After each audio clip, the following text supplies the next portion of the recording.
Hey everyone, it's Keely here for Soy and Shea, and thank you so much for joining me for today's soap making video. We're making another soap today where I've had the fragrance oil sitting on my side for quite some time and I've just not been inspired enough to actually use it. I'm going to be using wild strawberry and parsley, which is a perfume dupe. But when I first got this fragrance in and smelt it, I just could not get any of those strawberry notes, and I still don't get any of those strawberry notes. But on saying that, once I actually got the fragrance oil into some soap, because I made my embeds with it, it smelled really good and it has held really well in the soap as well. But I still just don't get any strawberry sort of notes out of it. So I was struggling with that design. But then I thought I need to start using some of these fragrance oils up that have been sitting for a while before I buy any new ones. So I just thought I would go with my original sort of design idea of a strawberry field patch on the top of the soap and go from there. So let's go and check out how I'm going to be making my wild strawberry and parsley soap, which I renamed to Wild Berry and Parsley Soap just because it is a perfume name. Let's go. Okay, so let's get into this. We've got our oils as always with our lye water, so I'm going to pour those in just gently so we don't end up with any splashback. Going to give it a mix, and then I actually do have a number of colours to split this one out for.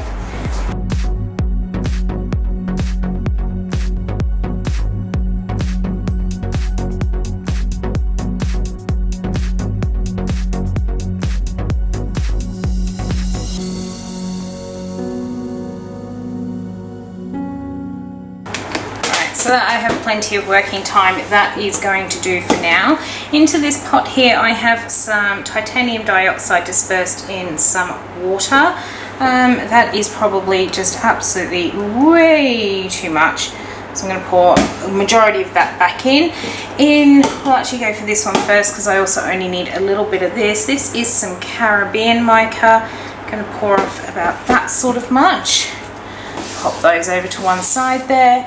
Into this jug here I have some, what was it called? Hello Spring from Off Nurture Soap. I love this green. It goes really funny when you use it, but it comes back into a really, really nice green.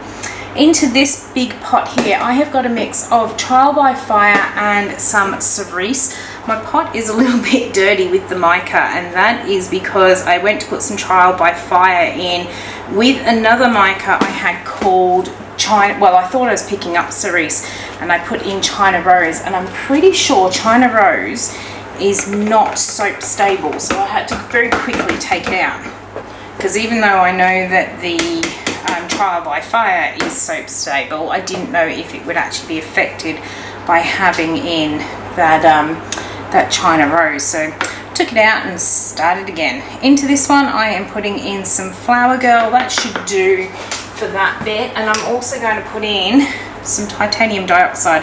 I mixed this up earlier today, so I haven't yet put it into my squeezy bottle. Alright, let's get these mixed up.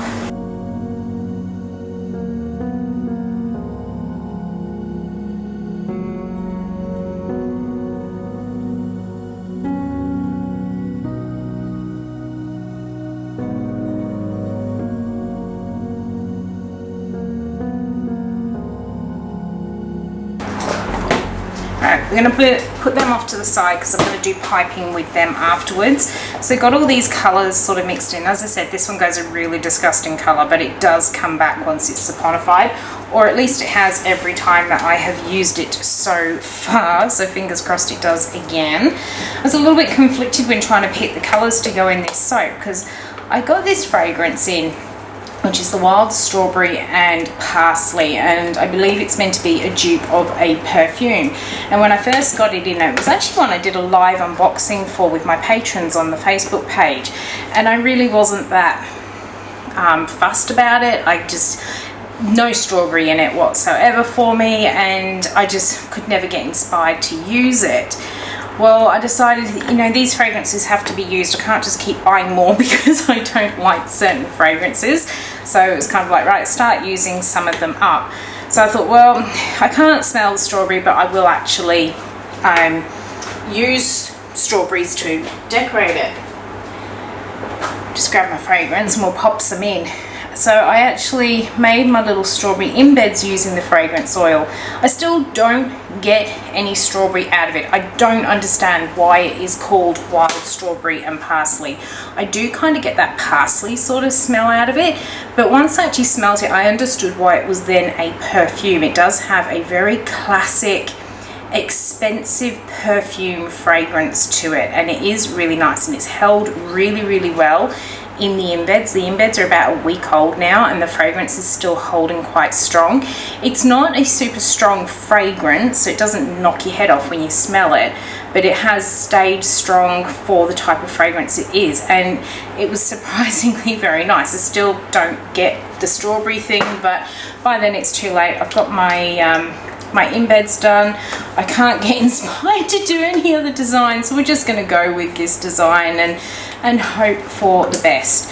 So I'm going to get all this fragrance mixed in, and then I'm going to grab the mold and we will pour most of this light pink in. Then I think we might do a bit of it in the pot with the green and the dark red or dark pink, and pour that into the mold as well, and we'll see if we can get some of those curly whirly swirls out of it.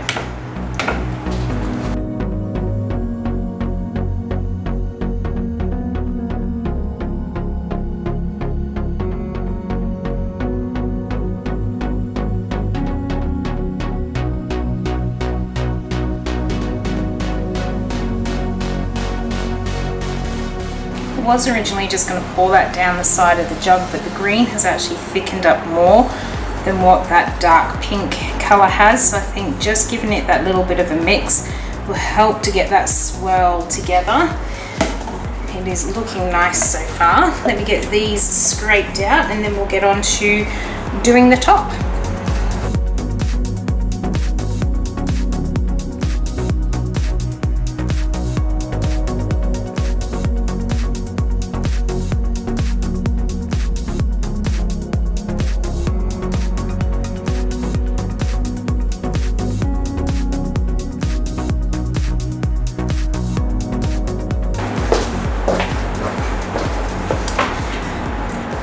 So despite the fact that I do not smell any strawberry in this at all, I'm still going to decorate the top of this one like it is a strawberry soap.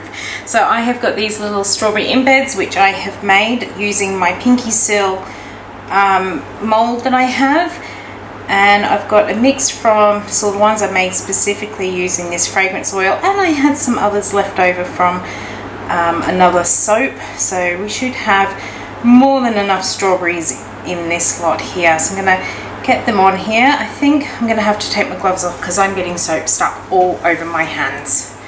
Alright, that is better. It has been so disgustingly hot here. We've had a tropical or a cyclone come down from up north, and it travelled a fair way down the coast this time. It did blow out to become a tropical low, which basically an ex-cyclone, but it's brought lots and lots of rain with it, and along with it came all the humidity. It has been absolutely disgusting. It has really reminded my hubby and I of when we actually did live up in Cairns and had to put up with the effects of the cyclones. Not something we thought we'd have to do down here, but hey, it is what it is. But it has been hot, even with the air conditioning going on in the shop here. It is still hot and sticky and humid. I have put my soap sleeves on today because I absolutely love these. I've got two pairs that were sent to me. This one's got pineapples on, and I absolutely love them.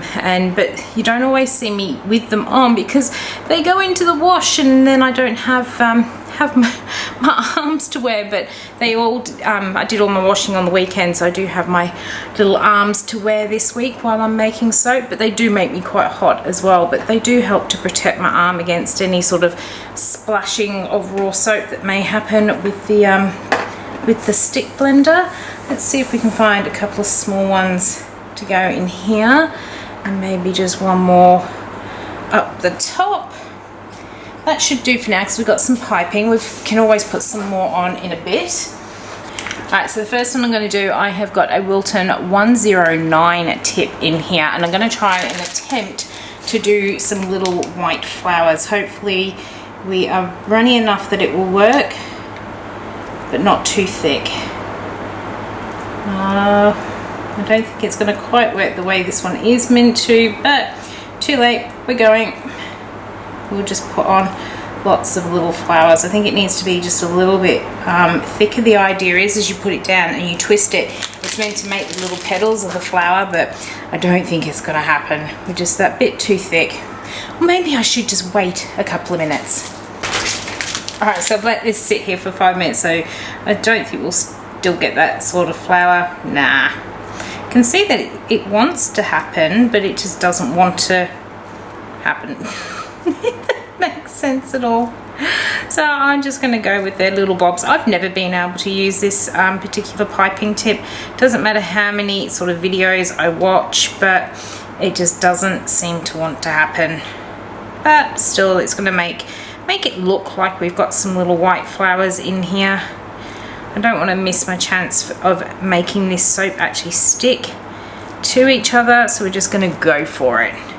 Once I get these little white ones on, we are going to put on some of those green leaves, which will hopefully not only look like little strawberry hulls, but maybe also represent a little bit of that parsley as well.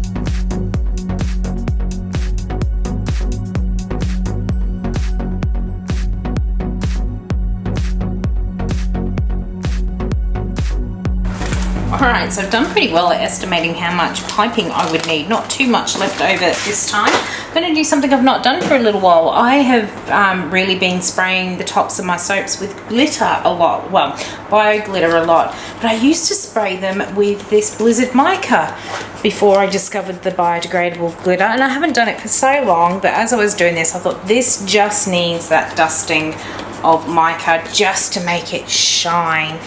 And I am loving that. Let me bring you down for a closer look. Okay, so here is the top of our wild strawberry and parsley soap. I'm thinking I may actually rename this. I also need some extra leaves just in there. It's a little bit too white in that patch, but I am thinking I'm going to rename this one because I don't like to name my soaps after perfumes, but I've just got to decide. But hopefully by the time we come to cut this one, I will have a name. So I'm going to leave it sit here overnight and we'll be back very shortly and we'll cut it open. Okay, so here it is. Here's the wild strawberry and parsley soap. You can see there's a little bit of a difference. After I'd let this sit on the side for a little while, I just felt that it was missing something. I had these little circle soap sprinkles from out of the Halloween set that I'd had from off Wickedly, and I stuck a little yellow center into each of the white flowers just to really finish it off. Now, I'm being a little bit impatient today. This is the last day before I'm meant to be going on our holiday, which means that I needed to get my soaps unmolded before I left, and they probably could have done with another sort of 24 hours in the mold because it's just so humid and sticky at the moment. But of course, because we're going away for 10 days, I didn't kind of have that that option. I did honestly think they would be ready to unmold, which is why I made them when I did, but that is life. So I have damaged the ends just a little, so I'm going to cut this so I only end up with 17 bars, and we'll get some sample pieces as well. So let's go from the middle, and oh, look at that. Those curly whirlies have come through. I absolutely love how that has come up. That is stunning. There's almost like a little heart just in there, or it could even be look, we got a pair of butt cheeks in there. That's just what it looked like to me from up on this side. Oh my goodness, that is absolutely stunning. stunning. Oh, that is just, I have been trying to work out how to get these curly whirlies, and I just do not know, but I absolutely love them. So there's those few, and they are continuing all the way down the bar. I suppose I should let you see this top as well, not just what the curls look like on the inside. They are absolutely amazing. I think this is among one of the curliest soaps I have had for a while. Look at that. That is absolutely intense with those swirls. Absolutely amazing. The fragrance is really nice. Again, I'm just not getting that strawberry out of it, but it does smell like if someone bought me the perfume, I'd probably be quite happy to wear it because it is really nice. We still have those little curly whirlies down this end as well, and another big one in there. So I'm really pleased with this. I've had to do a few last minute changes today. As I said, we're about to go on our 2-week holiday. You're probably going to see this video much later than that, but we're going on our sort of, well, it's 10-day holiday that we're going on. We were initially meant to be going up to Hervey Bay for 5 nights, so hubby could spend some time with one of his friends up there, and we can spend time together as well. But we've just heard today that a lot of the roads are actually blocked, so I called hubby during a quiet moment, said, what do you want to do? And we decided that we were going to cancel our trip to Hervey Bay, and instead we're heading back down to Ridgemill Estate over at Stanthorpe, which is a couple of hours away from us. For anyone that knows, it is near a place called Washpool Soaps, so I am bound to stop in there again because I really enjoyed my stay in there last time. But this time around when we go out there, it's meant to be a lot cooler, so we'll be able to do a lot more. So really looking forward to that. But for now, I am absolutely loving how this soap has come together. There's a couple of little curls, but not too many in that particular bar. I hope you have enjoyed watching how I made this soap. If you did, why not leave me a thumbs up, any comments below, and if you come and follow along with me over on Instagram, I'll be able to give you some updates on this soap, such as whether it discolors, when it will be available, and what the fragrance does as well. So until the next video comes out, I hope you have a good one, and I will see you then. Bye.